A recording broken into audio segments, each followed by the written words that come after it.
welcome to Healthy Talks. I am your host, Julie, and today we are with the incredible Laurette Foggini, who's an elder care professional and currently an activity specialist at the Hummingbird Project Therapeutic Activity Program. Hi, Laurette, how are you doing today? Good. How are you? I'm good, thank you. We appreciate you taking the time out of your busy schedule to chat with us today. I know I'm very excited for this podcast with you, and I hope that our viewers will gain a lot of insight in the ins and outs of home care. I hope so. So let's get to it. In our previous chat, you mentioned that you started your career in banking and other ventures before moving into caregiving. What motivated you to make such a significant career change, and how did those initial experiences influence your approach to caregiving? Well, I think for me, I had been looking for several years to do something that really had an impact on people.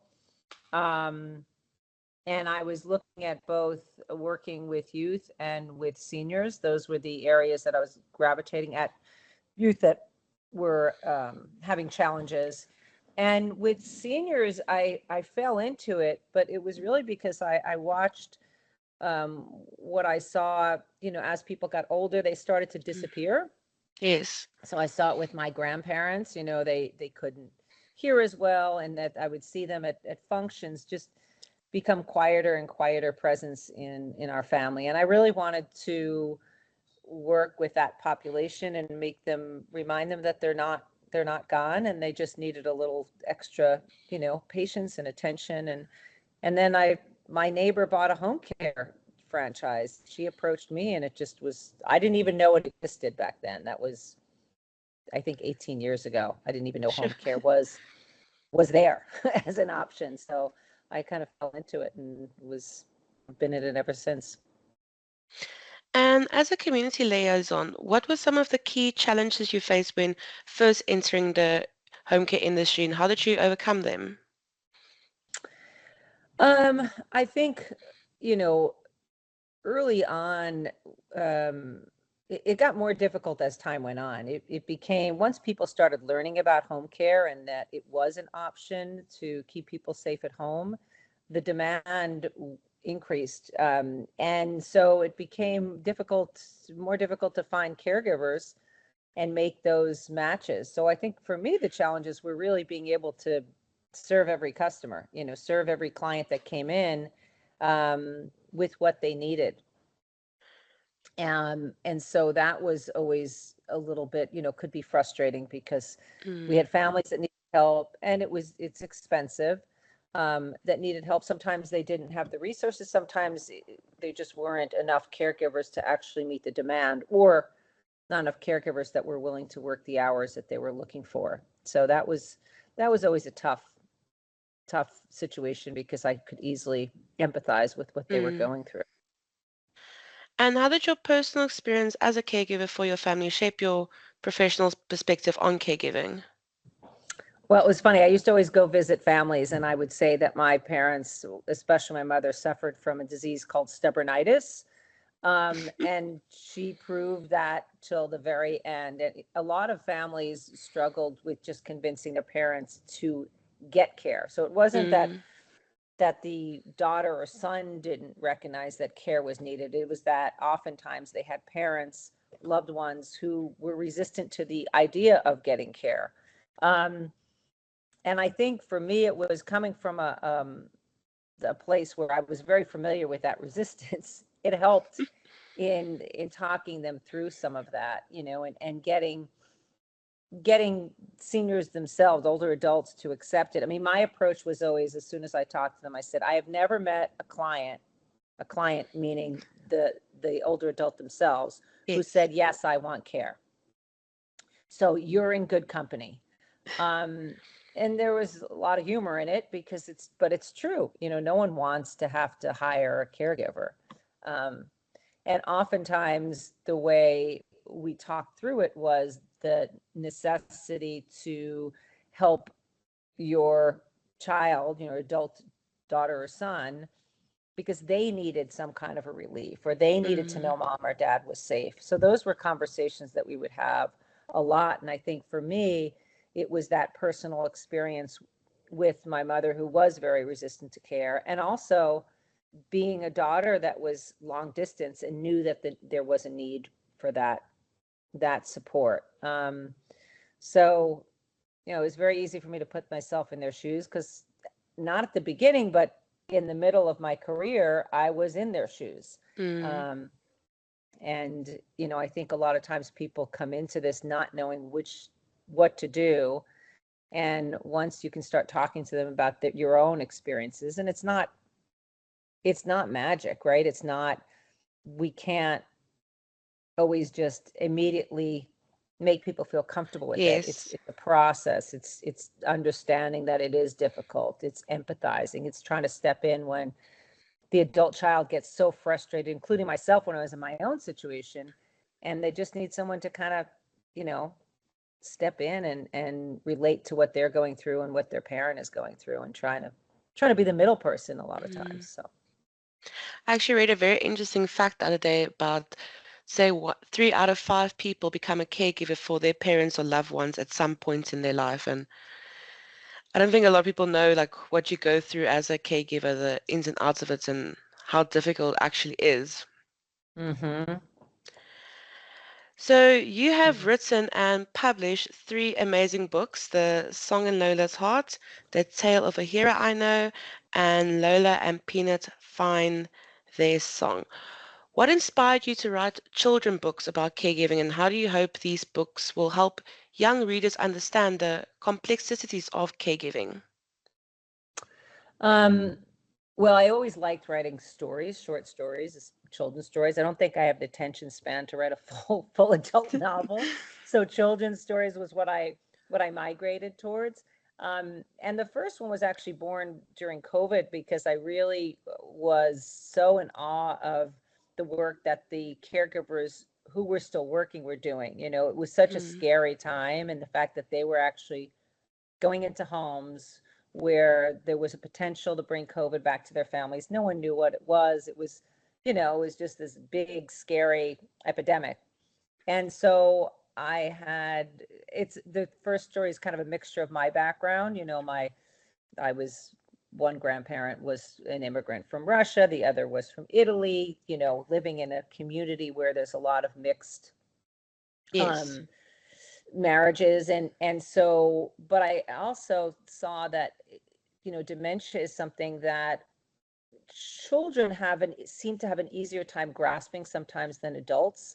So I wanted Mm, to talk about it from the eyes of a child, but also talking to adults. I mean, I talk about in the song in Lola's Heart that it's things get tired. Our legs get tired, our eyes get tired, and sometimes it's our brain that gets tired. And to me that made the most sense, even as an adult. Like, it's okay. Dementia is a yes. Alzheimer's is an illness, and we wouldn't get mad at someone because they couldn't, use their eyes anymore, right? Um, and sometimes the memory, people get so frustrated with older adults who have some form of dementia when it comes to their memory. I mean, even you hear them, well, I have to just, no, I already told you that before. And, writing from the perspective of a child, I just felt like it's sometimes so much easier for a child to understand that there's no reason to be. It's not that you can't get upset. You can get upset. It is Mm, upsetting when someone doesn't remember your name, or that, in the book, Lola doesn't like pears and her grandmother gives her pear. And that's the first indication that something's up. But all those stages of, people forget, sometimes they lose their language skills, and they lose mm, this. But I really wanted to impart to, especially to children, because they can be such wonderful caregivers, is they never forget how much they love you. They never yes. forget what's in their heart. And that's the whole message is, Lola's grandmother's always in her heart, even if she is not the grandmother her best friend that she had before Alzheimer's took over. She was still someone that loved her and cared about her. And showing Lola evolving and trying to understand how to make those connections was really important, I think, for kids to know, and also for adults to know, because adults don't always do such a great job. Adult Mm, children, I've seen many become frustrated with their parents and trying to insist that they remember things, So I wanted to tell a children's story for children, but also for adults to understand that it's hard, but it is, if we look at it from a child's perspective, maybe it's not so hard if we just remember that this person can still love Yes. and to accept them in that present moment. And that was the impetus for that one. And then the second one is about my brother, because he was a caregiver hero. And that one I really wanted to show children that we can become heroes. We are heroes to the people that we love and that we care about, when we're present with them, when when things become difficult for them, and we step in and are there and meet them again in that moment, and so, yeah, it was a beautiful experience. And I found an old high school friend who's an amazing illustrator, and we worked on all three books together and had a fantastic time. The last one was actually sponsored by my old boss, Jesse Walters, who, yeah, sponsored the last one, which shows what happens after someone passes. Mm. How do we give back? No, that's amazing. And I'm sure like kids would appreciate to understand the ins and outs of that because, like you said, no one actually explains it to them. They're just there. So these books Mm, will help tremendously. I hope In so. your current role as an activity specialist, what are some of the effective methods you found for engaging individual with cognitive impairments? Um, well, it's so funny because this week I had three different emails from, one was directly from a client and two were from clients, family or friends. Um, and the one, the theme was, basically you've brightened up their day. You've made them have, given them something to look forward to. And I think for me, it's really being yourself with them, not, and meeting them where they are. You have to get, there's a science to it, but there's also a lot of art to it, right? And the science in my mind is, don't, there are certain don'ts do. Don't ask them questions where they have to give answers. Don't put them in a corner that they feel that impairments so much more. So if they've told you the story 10 times, and it's really hard to do when you're, an adult child and you're hearing it, but as someone that goes in, and what I do is I go in and do a lot of one-on-one um, visits with individuals. Every time it's a new story. It's a new story for them, and it's a new story for me. And I think it's sometimes, a lot of times I'm silly if they're open to that. And I've seen the child come out in a lot of them. And when I say the child, I mean the playfulness, you know, the ability to laugh, because we're not talking about something, what did you do today? It's more Yes. of going, maybe it's singing a song that they heard, but doing it in a funny way, or I'll dance, or, I have one client who says, "Oh, I did the jitterbug," and he'll swirl around and show me how he does it. I did it like this and like this. And so I started doing my version of the jitterbug, and we just laughed. It's laughter is a really powerful tool, and I'm willing to make a fool of myself usually. I don't know if everyone is, but I am. That's what I do. And um, I think it helps. It breaks the ice. It breaks down the barriers. And there's a lot of, when people are starting to, especially when starting to lose their memory, there's a lot of defensiveness of, oh, you're going to ask me a question, of something maybe I don't remember. So I just back off the questions. And if I ask questions, it's questions about their old memories. I'm not Yes. asking, what'd you do yesterday? Well, they're probably not going to remember what they did yesterday, or they may not. But it's, they tell a story about when they were in their 20s and they danced the jitterbug. Wow, what was that like? What was your favorite, something that's related to that memory they have, versus the news that maybe they saw just before, but they don't remember. Or my name. I don't think most of my clients know my name. And it's not because they don't care about me, but it's because that's not a memory that they're capturing, right? But they are capturing I have one client who was a fashion. She did a lot of fashion design, so I have to always look good when I go there. And she inspects me. She's like, nice collar. She couldn't tell my name. She couldn't remember my name, but she remembers, you always dress so nicely. Well, I don't on the other days. I dress nicely for her because I know that it makes her happy. It gives her joy. Yes. It's something that she go back to. Enjoying this episode? Ever thought of starting your own podcast? Podup.com is your go-to. They've got everything you need to run a pro show, including 35 or more AI-powered tools for success. Sign up today for a free starter account and get 15% off with the code HealthETalks15. The code is HealthETalks15. Plus, check out podallies.com for a done-for-you podcasting experience, complete with website, social media, and editing. Start now and let's launch your podcast together. That's amazing. And what are some of the misconceptions that families have about home care, and how do you address these in your consultations? So I think most families don't understand the cost. Um, and that's pretty quickly resolved, but they also don't understand um, the challenges that anybody has, a home care agency has actually making a match. To them, it seems so easy. So they'll say, well, I need someone, just a couple of times a week for 4 hours in the middle of the day. That's not going to be hard. My mom's really nice. Mm, And I used to always look and go, well, that's actually very difficult.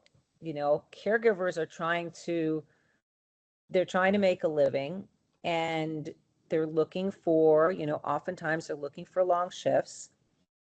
If you live far away, that's in, a diff challenge for them.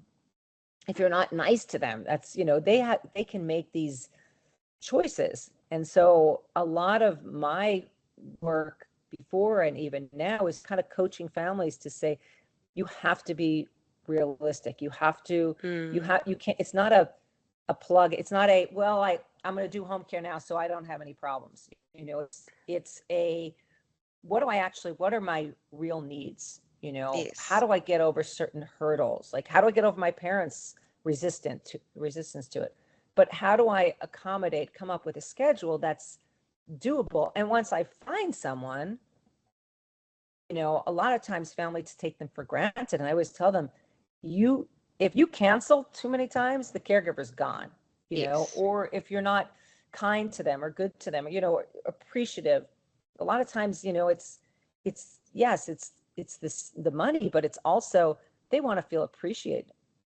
I mean, they have such a hard job. They go into home after home. They have to, like, from day one, act like they know exactly what they're doing. And I'm not saying all caregivers are wonderful, but a lot of them are wonderful to be able to do that. Go into someone's kitchen that they've never been in before and make a nice meal.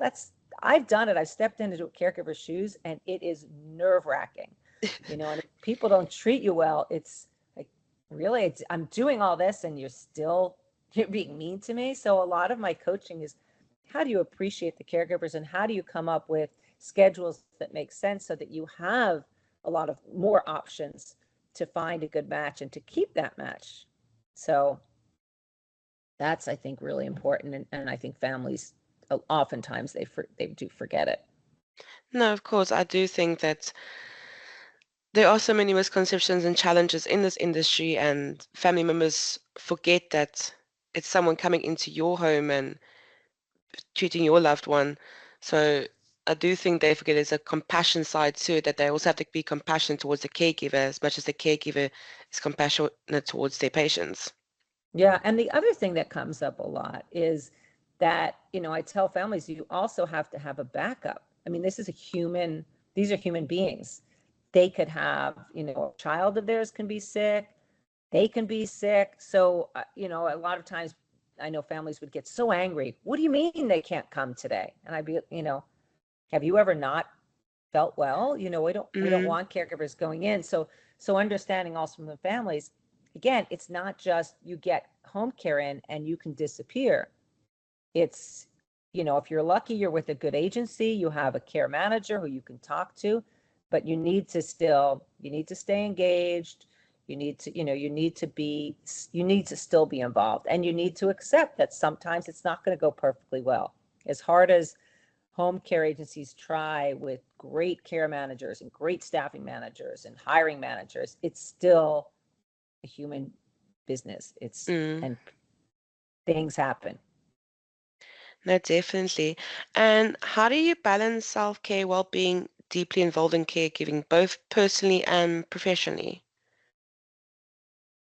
So I mean, for me, I do a lot of physical activity. That's how I balance everything.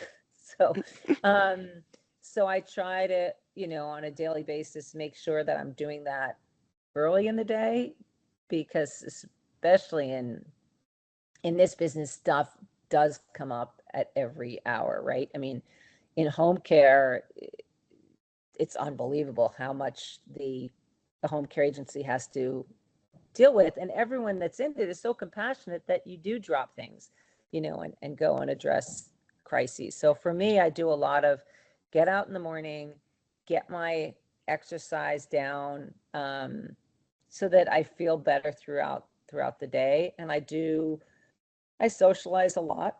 Um, and when I was full on caregiving, I reached out to my community even more. I told a lot of stories. I posted a lot of information about my mother. I created a page for her, so I told her story. And I think caregivers need to reach out to their community, because I compare it to talk about, like, having a baby is really cute and sexy. Having an adult, it's not really sexy, but it's cute. Having an adult parent that is going through some really difficult health challenges, it's not cute. It's hard and it's difficult, and there's a lot of grieving. And I think for me, and I tell other people, self-care is about sometimes just reaching out and being with other people, and then finding out, like, where's my happy place? Is it with animals? Well, then, yeah, carve some time out. Maybe the time I take to go and do my exercise is the time you take to go. I have one friend, she's online, she goes to an alpaca farm. She takes care of her 80-something-year-old dad, and it's really challenging. And whatever time she gets, she goes to an alpaca farm and just spends time with alpacas. It's That's self-care. amazing. Yeah, it's really cute. It's really cute. And in your opinion, what are the most pressing issues facing the home care industry today, and what changes or improvements do you think are necessary to address these challenges? Well, I think there's a huge challenge just with the pool of caregivers. We do not have enough caregivers to meet the demand. And I think it's very expensive. There's other countries where that cost is subsidized for families. So that's great. But here, it's not. The only thing that is available is, if people were smart enough to get long-term care insurance, some of that cost is subsidized. But otherwise, it's difficult for families to just get enough care, and most people want to stay at home. They don't want to move into an assisted living facility. Some do, but most of them want to stay home. And I think it's a challenge finding the people, and it's a challenge because of the cost, because you either have a lot of money or you have no money and someone subsidizes it. So I think and it keeps people out of, I mean, loneliness is such a killer, loneliness, nutrition, fault. And when people are alone, they're lonely, they're not eating, they're not getting touched, they're not having interaction, everything declines. I mean, we know it. It's just like a huge slippery slope. And families can't do it all. They have jobs and kids and social life. They can't be there. And even if they are there all the time, they're exhausted, so they're not providing the best care. So I think home care and companion care, what I'm doing now is just critical to people's well-being. And I don't think we realize how critical it is. I mean, you have to take care of every part of the person. It's not just making sure they get food, Look, that's right. And what advice would you give to anyone who is thinking about going into caregiving, or who's just starting out in caregiving? You mean as a professional, like going Yes. into caregiving as a professional? Um, you better be passionate about it because it's a hard job, but it's so rewarding. I mean, over the course of my years, I mean, there's so many things that people have said to me that kept me in it, just the Mm, difference that we made in their lives, whether it was through the caregiver or, one of our care managers or staffing manager, just it's, it's such a rewarding field, but it is difficult. It's seeing people struggle with their mm, health, both physical and emotional, and sometimes both. And a lot of times it's also mental. And seeing people die, you have to be comfortable with that. But the amount of joy just that we can bring just with like 20 minutes of listening to a story or just smiling or giving them a hug or it's incredible. It's no other. I've had a lot of different jobs, but by far this is the industry that has where I feel like I've been able to have the biggest impact on other people's lives, which has impacted my life. no, that's right. And what's next for you? What is it, whether to have any more books coming out or projects coming up? What's next for Laurette? Well, it's funny because the illustrator keeps on saying, "So when's the next book coming out, Laurette?" And I'm like, "Oh my God." Um, so I won't say no to a book, um, but I'm not working on it now. Um, I am doing a lot. I've done some stuff with, I'm certified as a senior fitness specialist, so I would like to bring more of those skills to people Mm, that can do it. But I'm working with hospice also. I do some hospice work for a local agency. So I kind of feel like I've landed in the place where I need to be. I just, bringing my professional background, my mm, personal background, and I'd like to see more people do it. And it's funny because I have a friend who just started doing something similar to what I'm doing. And she never thought she'd be able to do it. And she's like, "Oh my God, we had such a great day and we did this." And she showed me pictures and I'm like, "Oh my God, look at what you've done, Sonny. You've brought so much joy to this person's life." And now, her client is like, "Can you come a second day?" It's just so I would love to see more people doing this, even if it's part-time, Um, and I think people don't know, like they work and then they still want to do something and maybe they're getting close to retirement. I think it's such an enriching um, profession opportunity mm. to really do some impactful work and still make some money. And so I'd love to do more of that. I'd love to get more people like myself out there in the field because I think it makes a big difference. And hopefully, with this podcast, we would inspire someone to do that, and then they can inspire and then just keep that rolling. Right. All right. Just keep it going. Pay it forward. Definitely.